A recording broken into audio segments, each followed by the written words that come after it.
All that we've experienced with the Arizona Cardinals in 2025 comes down to one question that nobody can answer. What's wrong? Let's discuss.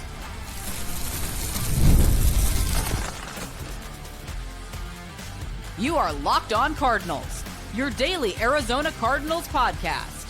Part of the Locked On Podcast Network, your team every day. Alex Clancy here, part of the Locked On Podcast Network, the number one sports podcast platform on the planet now. It's unbelievable. Absolutely unbelievable. You guys have stuck with me in my big dumb face for 9 seasons now. Thanks for hanging out. Today's episode is brought to you by FanDuel. New customers, bet $5. If it wins, $300 in bonus bets used across the app. You know the drill. What's wrong? I don't know. I'm going to bring on somebody that's most likely smarter than me in pretty much every way possible. Friend of the show, we're going to talk about what's wrong with this team. I say it somewhat tongue-in-cheek, but really the only thing worse than having a problem is not knowing what the root of the problem is, and we're in week 12 and still don't know what the root of the problem is. With that said, Donnie Druin, Arizona, he's Sports Illustrated and stuff, He's doing some Sunsies now too. Yeah. Double dipping. One Valley team's got to uphold the high expectations this year. I didn't expect it to be the Phoenix Suns, but here we are. Yeah, I mean it's been 6 weeks, so give it time. But yeah, so Donnie, we'll talk about that. Is the good really sustainable? I've talked about it with Michael Wilson and Trey McBride. I want to get your thoughts.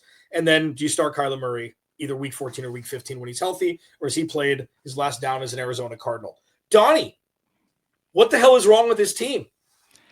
Yeah, I can't tell you, man, to your comments a little bit earlier in the show before you introduced me. I don't know if I'm smarter than you or anybody else listening, because I'm a community college dropout, brother. I was not the brightest crayon in the box for sure. And I think when you look at the Arizona Cardinals, Alex, what I like about football is it's a perfectly encapsulated team game, right? Like one person doesn't do their job and the whole operation gets messed up. I think that's kind of true on like the macro level as well. Whenever you evaluate, especially the Cardinals this year, is it's not just one thing. It's not just the offensive line play. It's not just the lack of rushing attack.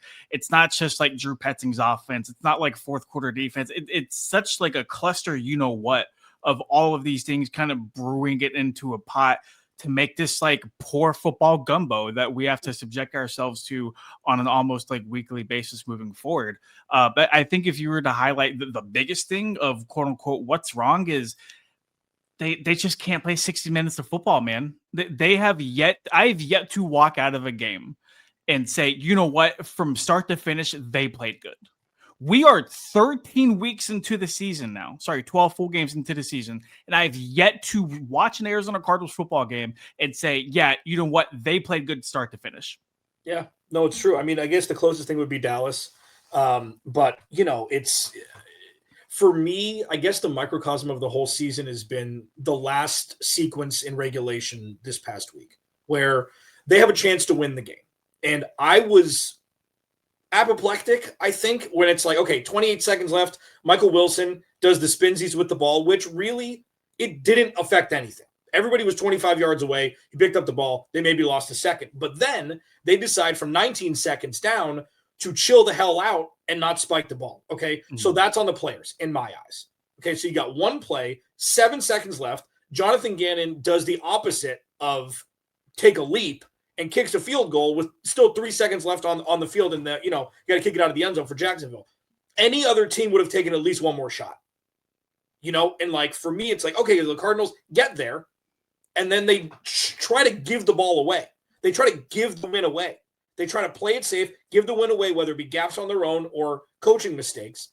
And they're never they're never controlling the narrative. They're always reacting to another team's narrative and how to best circumvent it. And that's not winning football, obviously. Yeah, I think that might be a good way to kind of summarize the Cardinals in-game strategy this year. It feels like they've been very reactive to a lot of things. And I think that's where the whole like coaching thing comes into play. Is it feels like more times than not, Alex, throughout every game this year, is the reason why we're seeing the Cardinals kind of collapse in the third and fourth quarter as well. One team isn't doing what they were doing at the beginning of the game, the first or second quarter, and another team is. And I think the very, very fine line between winning and losing in the National Football League lies in the details, it lies in the preparation. Whenever you have teams doing things a little bit differently than they are. And Alex, you can correct me if I'm wrong, but like for weeks now, it feels like this offense has been pretty predictable, even dating back to whenever Drew Petzing first took over in 2023. The if you can call out basically what the offense is going to do on an almost drive-to-drive basis, sitting in the press box, sitting at home, what do you think defensive coordinators are doing? Yeah. Like truly. And like whenever the Cardinals drop back the pass 40 to 45 times a game, teams know they can't run the football. Teams know they're not going to be a threat on the ground. It just makes it that much easier to box the Cardinals in. And to your point a little bit earlier in the show, the crazy part is there's still a lot of good about this team. There's a lot to be excited about in terms of like pieces and things to like moving forward, which has kept them in a lot of games this year. So the fact that all of what's worked against them the past 12 weeks has been major and significant. The fact that they've been in a lot of these games, the fact that they're so close time and time again, I think it's just a testament to like how close they are, but also just taking a step back and looking at everything. They're 3-8 on the year. They're clearly not going to be a playoff team this year. I think they can get eliminated this week if a couple things happen. If you take a step back, they're close, but they're also so far away, man. They really are. So with that, like, and I'm going to talk about Nick Rallis here in a second, but like, they're on their fourth running back at this point. Okay. So the fact that they can't run the ball, that's not scheme, that's talent, in my opinion. It's probably both, but this isn't James Conner 11 for 20, 10 for 12, things like that. This isn't even Trey Benson, who hopefully we'll see at some point again this year. I mean, I know he was practicing last week, didn't suit up. Maybe you'll see him this week, maybe not, but like, I don't think, and this isn't a full circle on Drew Petzing, like they should extend him by any stretch, okay? But we still haven't seen what this offense is supposed to look like. Like, we've seen what the pass game could be with the verticality, and we haven't seen it complemented with any run game. So say he throws the ball 35 times a game, Trey Benson gets 15 carries for 80 yards. It's like, well, this is more of a complementary offense that you could potentially feel confident in going into 2026. We haven't seen any of it. We haven't had the capability of it because Trey Benson and James Conner have been hurt all year. So it's like, it sounds like an excuse. It's a reason as to why Jacoby Brissett, dropped back 55 times last week, 6 of which were sacks. Like, it's a reason, not an excuse. And also, they've got to figure out what the hell they want to do starting next year. And this is the time to figure out what it's going to look like if they want to run it back with this squad. Yeah, I think right now we're kind of crossing that barrier of, okay, we're still going to fight. We're still going to try to win games. We're not mathematically eliminated from the postseason yet, but also like the clock's kind of like turning forward. Okay, like what do we need to see from a couple guys, certain looks out of this, certain looks out of that to really make sound, good decisions on what we need out of this team moving into 2026, because like it's a very, very big offseason coming up, because the future of the offense between Kyler Murray and Drew Petzing, like those are two massive question marks that will fully dictate the direction of this team moving forward for at least the next couple of years to come. You have that to be answered. Even evaluating Jonathan Gannon, I don't think he's going to get fired, but like there's going to have to be something that changes. And I'm a JG guy through and through, but listening to him talk about staying true through the process and like being process driven and oriented, I can respect that. But after losing your last 8 out of 9 games, something in the process has to change. Like you cannot continually do what you were doing on a week-to-week basis. And like, I get it. They're right there. They're a couple plays away. But 70% of games in the NFL come down to 1-score games. This isn't some crazy anomaly. They're just not making more plays than the other team to bring home wins. And like, that's the difference between being 6-4 at the start of the year in 2024 and then collapsing to the tail end of the year. You add all of this talent through the offseason. You put so much trust in like Kyler and Marv taking that next jump. And it hasn't worked. The Cardinals gambled. The Arizona Cardinals gambled this past offseason that they would have an elite defense and Marvin Harrison Jr. and Kyler Murray together would take that leap into the next level, and it just hasn't panned out. Before we pivot to the good, does Nick Rallis get a pass for this year because of the injuries? I would say so, like because it's still there. You still see a lot of the fundamental. 4 turnovers last week, yeah. Right. And, like, granted, like, Nick's not the one out there, like, making crazy diving play. I've never seen Akeem Davis-Gaither make that play in my life. Like, I have never seen him do that. Buda Baker intercepted the pass. And, okay, like, all of this is going right for the Cardinals. Like, this has to be a win. Like, this doesn't happen in the desert, especially in November. Like, this, I almost went and bought a lottery ticket after the game because it's like, I can't believe it. I do think Rallis gets a pass, and that might be good news for Arizona, because heading into 2025, he was kind of looked at as a potential underdog head coaching candidate, and it doesn't seem like that's going to be the case. I wouldn't be shocked if he gets interviews this coming off season, but like, I don't think he's a threat to leave. Nah, he's still in the infancy stages. He's got to not grow up, actual time on earth wise, but show like what Robert Saleh showed, what D'Amico Ryan showed, guys like that to get that next leap. And for those out there, there's nothing wrong with a lame duck head coach. You don't have to extend Jonathan Gannon. He's got 1 year left on his deal. Make him prove his merit if you bring him back in 2026. Is the good sustainable? I'll ask my buddy Donnie Druin that next. Today's show is brought to you by our friends over there at Peloton. Look, folks, it's time to break through the busiest time of the year with a brand new Peloton cross-training Tread Plus that's powered by Peloton IQ. It's Peloton's most elevated technology and equipment yet that gives you real-time guidance, and it gives you endless ways to move, whether you want to work out by yourself or if you want to work out with your favorite instructor, like my personal favorite, Alex Toussaint. He always gets me fired up to tackle the day. And the thing I like about Peloton, it helps me achieve more in less times. They have features that help you plan, stay motivated, track your progress, and Peloton IQ also provides personalized workout plans and recommendations. That's something that I use right now during the busiest time of the year covering the NFL. They plan my workouts for me based on my mood, my vibe, and also my favorite instructors. So make sure you check it out and use it, because it also helps you correct your form in real time, and it maximizes your reps. It counts your reps so that you can do it smarter, safer, and more efficient. Let yourself run, lift, flex, push, and go. Explore the new Peloton cross-training Tread Plus at onepeloton.com. Donnie Druin, Sports Illustrated, Arizona Cardinals, and Phoenix Suns writer. Damn, dude. Doing that thing. All right. So Michael Wilson's been awesome. Trey McBride's been awesome. I guess you can just put the period there on the show. It's cool. So for me, let's start here with Michael Wilson. Say the people who were like, oh, it was garbage time numbers. Jacoby threw the touchdown pass to Greg Dortch late. He had Trey McBride one late, and it was garbage time both in the fourth quarter. Doing it again for Michael Wilson in a highly contested game where the Cardinals couldn't score points early on, 10 for 118 on 15 more targets, like, you got to believe that this dude can produce when given opportunity now. Do they have their wide receiver too for the future? Absolutely. I have been so loud and vocal, and if anybody has followed me on X for however long, I have beat the Michael Wilson drum to a pulp, that like he just has not gotten enough opportunities to show what he can do. And I feel like in the small slivers of passes thrown to him, whether it's Kyler or Jacoby, whoever it might be, he's made big plays. He's not the biggest dude. He's not the fastest dude, but like he catches the ball. Like he makes things happen pretty much any time the ball goes his way. You can't say that for any other receiver on the depth chart right now. And in terms of being a consistent playmaker for the Cardinals week in and week out, is he going to get the same target share whenever Marv comes back?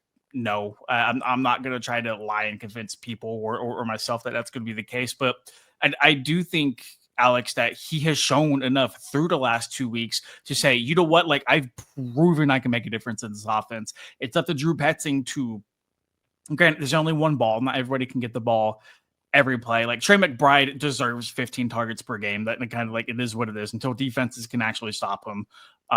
Marv is an immensely talented kid who we haven't seen him hit his ceiling yet. Like he still needs to get his looks, but if you're Drew Petzing, you gotta find a way to get Michael Wilson involved. And it doesn't matter who it is, 85, 18, 14. If somebody's making plays, you need to continue to feed them. And if Drew Petzing is worth his weight in gold as an offensive coordinator, like we need to see that moving into the future. Yeah, that's right. I mean, and get for the rock too. I mean, Greg Dortch. I tweeted this out, obviously tongue in cheek. Death taxes and the Cardinals only getting Greg Dortch involved after they're out of playoff contention. Like, because that's what it's that's what it's been like.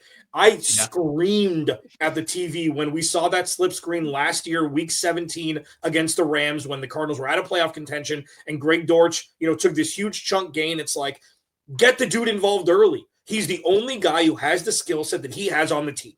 He's the only guy. You can throw a wide receiver screen and he can house it. He's the only guy on the team.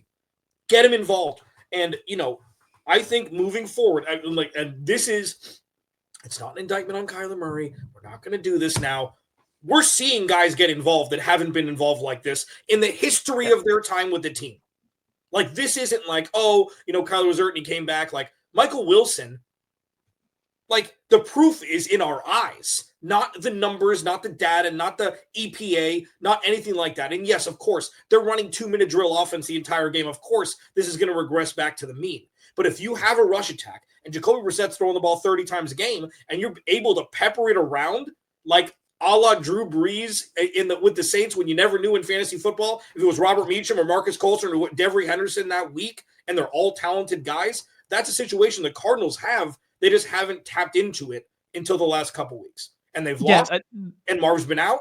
But this is so much better than, 3 yards per pass attempt. And I think that's probably the main difference between Jacoby under center and Kyler under center. And I do want to acknowledge that, like, the losing hasn't stopped. Right. Like ultimately at the end of the day, like the end result hasn't really changed. Our wins a quarterback stat, you'll talk to 10 different people, get 10 different answers. Right. I think maybe the biggest difference, Alex, is Jacoby seems to be a little bit more friendly towards guys who aren't named Wilson or Trey McBride, whereas with Kyler, and maybe understandably so, because like those two are very damn good football players, the target distribution between Trey McBride, Marvin Harrison Jr., and the third passing option is the size of the Grand Canyon, to put it very, very lightly. That doesn't seem to be the case with Jacoby. I could be wrong. I'd have to go back through the numbers, but like at least with Brissett under center, they're running more play action, even though they're running the ball at, in my opinion, a less successful rate. And they're spreading the wealth around, which at worst keeps the defenses on their heels. At worst. And if they're going to double team Trey McBride, if they're going to double team whoever it might be, like somebody's got to be open. And like at this point in time, like Jacoby seems like more of a quarterback who can find that open third option compared to Kyler, at least in 2025 in Drew Petzing's offense. And it's a slippery slope, because if you're looking at, like I am, obviously you're looking intensely under a microscope for the rest of the year, and every game is important. I want them to win games. Like, if Jacoby Brissett can win games down the stretch, I don't care about there's going to be so many quarterbacks going, and, positions the Cardinals don't need. If they draft 8th, if they draft, 12th or 5th or whatever it is, they're going to be able to get their person. If Jacoby Brissett's the guy for 2026, and this offense continues to at least show some sort of merit, especially if Trey Benson can come back and run, why not bring back Drew Petzing anyways? Like, that's the thing for me. It's like, okay, so you kind of figured out something little that wasn't there glaringly for the first part of the season. Why not run it back? I'm not saying that's rhetorical. I'm not saying they should. But if they're able to put some sweetness into this offense when Marv comes back, it's like, okay, it's here. And if Trey Benson can run it, like, okay, it's here. Just bring back Drew, but you just can't give him more than a year. So that's the thing that's tough. And that's a slippery slope too, because like Petzing, it feels like you're not going to sign a coordinator to just a 1-year extension. Right. Like, he's going to want a multi-year deal, and if you're in his shoes, rightfully so, right? Fear is probably not the right word, whatever I describe this, but like I think just taking a step back and evaluating Drew as a offensive mind and a play caller, this kind of feels like fool's gold a little bit. Okay. Because not in 2023, not in 2024 has Petzing from start to finish kind of just been this phenomenal play caller. And like, maybe the Cardinals don't need him to be that because the prowess they have on defense, thanks to Nick Rallis and the investments they've made over the past offseason. But 2024, perfect example. Like the first half of the year, Alex, like they're able to run the ball really, really well, near the top of the league in a lot of the metrics. Kyler, like he's leading these game-winning drives. Like they're moving the ball, they're scoring points. They're looking like a functional offense. The second half of the season, teams figured out, hey, if we load the box and we force the Cardinals into obvious passing scenarios, the wheels kind of fall off of it. And that's exactly what we saw. Yeah. The Drew Petzing offense that we saw with Kyler Murray before he got hurt was the exact rendition we saw in 2024, which is the exact rendition we saw in 2023.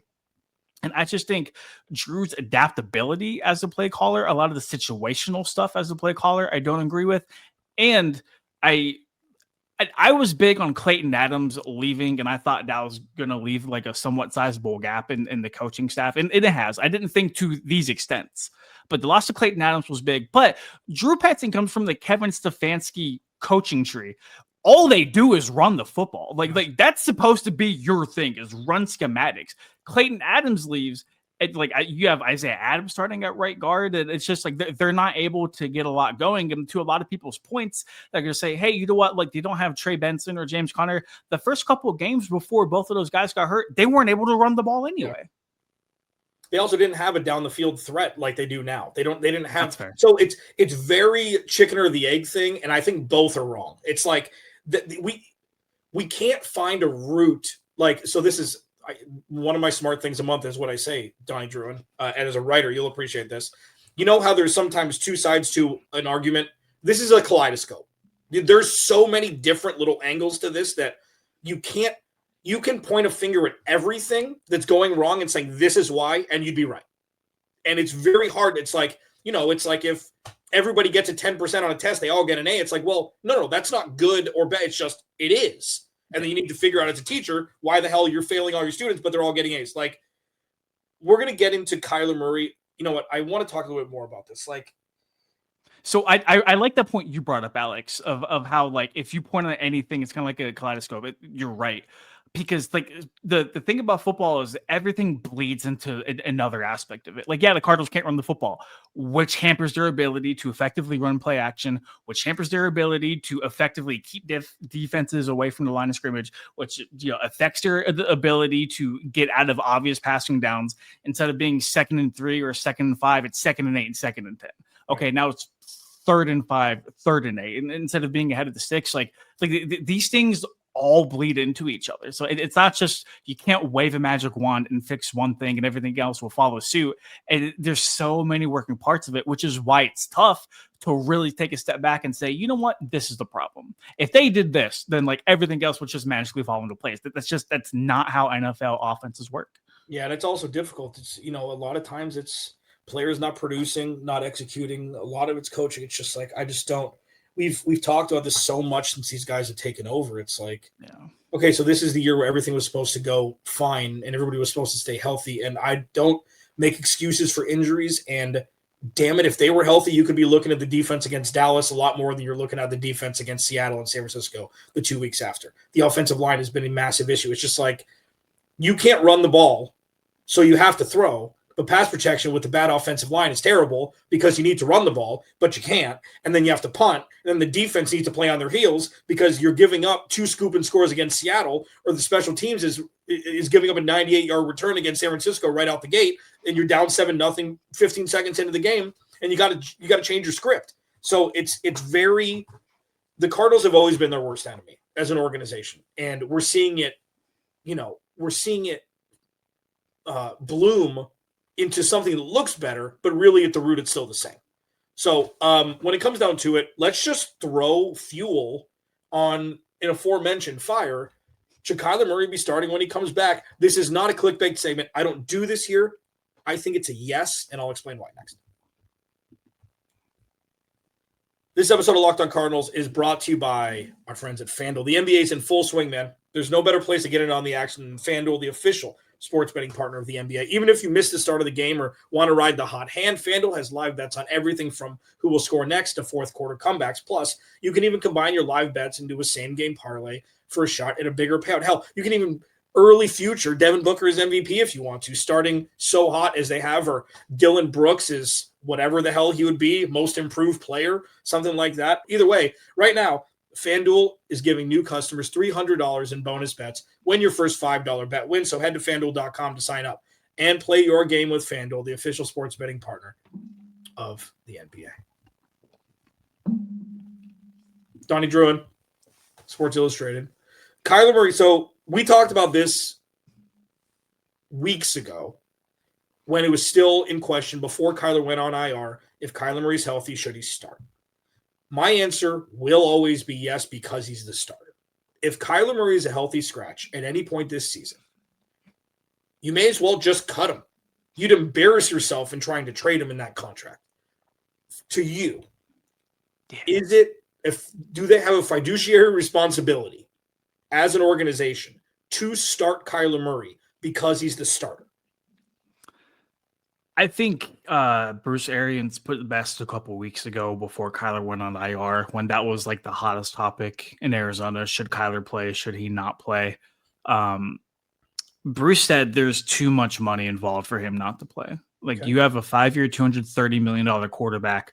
And if you're just looking at it from like a team schematic standpoint, I think Jacoby's ran that offense better. I think Drew's been I think Drew Petzing, and another thing is to why I don't think he should come back, is Drew Petzing does not adapt his system to the players he has available to him. He forces players available to him to adapt to his system. I think Jacoby's mold of a quarterback much better suits what he wants to do compared to Kyler. But that being said, I think there's two schools of thought you can look at it. I really don't know where I stand. There's the, hey, if we're going to trade him, he cannot get hurt. If Kyler Murray rolls out into this field and something tragic happens, we're not going to be able to move off him. And one, we're going to be paying him a bunch of money. And two, he's not even going to be playing. On the other side, it's like, hey, man, like, if we want to get something for Kyler, if we want teams to see, hey, you know what, that foot sprain is gone, he's healthy, look at what he can do, you got to play him. To Jonathan Gannon's credit, to Monty Ossenfort's credit, they have been vocal above everything else about Kyler Murray being the guy since the moment they walked through the door. That hasn't changed this season. That hasn't changed with Jacoby Brissett playing as well as he has. They're going to have to make a decision. They really are going to have to make a decision. If it were up to me, I probably still roll with Jacoby. Yeah. I mean, I don't know where I fall, though. I really don't. Well, because that's the thing. It's like, I can't remember how I said it, but it's like Jacoby Brissett is better for this offense, and Kyler Murray should 100% start when he's healthy. Both can be true, and they're for very different reasons. And also, I take what Jonathan Gannon says respectfully with nothing anymore. Yeah. And it's not his fault. This isn't his fault. This is a Michael Bidwell thing. It's been a Michael Bidwell thing forever, outside of probably BA. You know, it's just they don't say jack bleep ever. And there was a candid moment. I'm not sure who asked it. I'm not sure if you were in the room about, the hot seat thing. And he gave a very candid answer. He's like, yeah, I'm sure it's out there. He knows. Like, and I don't think the players have served them well enough to say, you know what, Jonathan Gannon gave it his all, and it was not close to nearly good enough. We've seen competency from this team. We've seen cohesion from this team. We've seen lack of dysfunctionality outside the lines from this team, something that we hadn't seen in recent years. So with Kyler, yeah, I get it. You want to sit him? Cool. I'm 100% good with that. I also think if he's healthy, like, just put him on season-ending IR if you don't want him to play. Like, obviously there are some, legalities with that. Like, you can't put a healthy, whatever it is, but like, man, if you bring him back, it's Houston, it's the Rams, which is week 14 where he's eligible to come back, right? Mm-hmm. So yeah. It's the Rams, it's Atlanta, it's Houston on the road, and then it's Cincinnati and the Rams. So it's like, okay, you're going to go back to 2023 when he probably could have come back against Cleveland, but you threw Clayton Tune out there because he won his first game to be back against Myles Garrett, and they were the top defense in the NFL that year. You want to do that with Houston and the best defense this year? So, like, I mean, you can't toe the line here. You can't straddle the line. It's got to be he's ready in week 14 or he can't play. This gives me Matt Prater vibes last year whenever Prater went on IR and then Chad Ryland came back. And we asked JG a bunch of times, hey, like, what's up with Prater? And JG's like, he'll be back. Don't worry about it. And Chad Ryland took the job, and we never saw Prater play another snap for the Cardinals. That's crazy because that was a lot of the same vibes, right? Yeah. That was week 6 or week 7 last year because Chad Ryland made a couple game-winning kicks before their bye. Yeah, that's interesting. I have to ask this just as a check mark. Is there a world where Kyler Murray comes back next year? Yes, and absolutely. If you look at, like, not even what it's going to take to get off Kyler's contract, whether it's like trade or release or whatever, what are the options out there? Like if you're looking for the future, what are the viable options out there via free agency, trade, or the NFL draft? You wouldn't take Jacoby Brissett next year with a better offensive line? No. Next year. But if you're looking to the future, past 2026, when Jacoby's contract is up, Jacoby's not the guy for the long term. Right. Okay. He's the perfect bridge quarterback. Yeah. He's Tempe Teddy Bridgewater is what he is. You're not going to be in position to get a top quarterback in the draft. That quarterback class appears like it's going to be Ty Simpson, Fernando Mendoza, and a steep drop-off between everybody else, especially if Dante Moore doesn't come out. Free agency, I can't even tell you the viable guys that could. The most notable name is Daniel Jones, and the Colts aren't going to let him out of that building. They're probably going to franchise tag him. Available for trade, I hate the Tua swaps. Mac Jones isn't going to be traded within the division. I saw somebody float a Trevor for Kyler swap with Jacksonville. Absolutely not. No, same thing. He's a 6'5" version of him. It's the same thing. Is it possible the Cardinals don't have a future game plan behind Brissett going into 2026? Absolutely. But I still think Kyler's gone. I think they're going to move off of him in some form or fashion in the offseason. But it's just looking down the list of, okay, we're going to get rid of Kyler. Who we're going to bring in behind Jacoby? It's not a pretty one. No. I mean, it's like Jameis. Or it's Russell Wilson or something like that you'd bring in. I think, because you're right, the quarterback class isn't fantastic for 2025. And I don't think they should be drafting a rookie to start in 2026 anyways. But which is why, in a perfect world, you get a young guy you can develop behind Jacoby. Right. Let Jacoby play through his contract in 2026, right. And then you don't have some rookie quarterback thrown to the wolves and thrown into the fire. That, you know what, we like this guy. He's in our system, whatever it might be. Now we can move forward. You need a stable force at the quarterback position is what you need. And I don't know what offensive coordinator it's going to be. That defense, if that defense is healthy, everything changes. If Trey Benz is healthy, everything changes. They draft the best right tackle in the game. Everything, in the draft, everything changes. You add pieces on offense like you did on defense last year. You run it back with JG. There's no good answer. And that's the problem.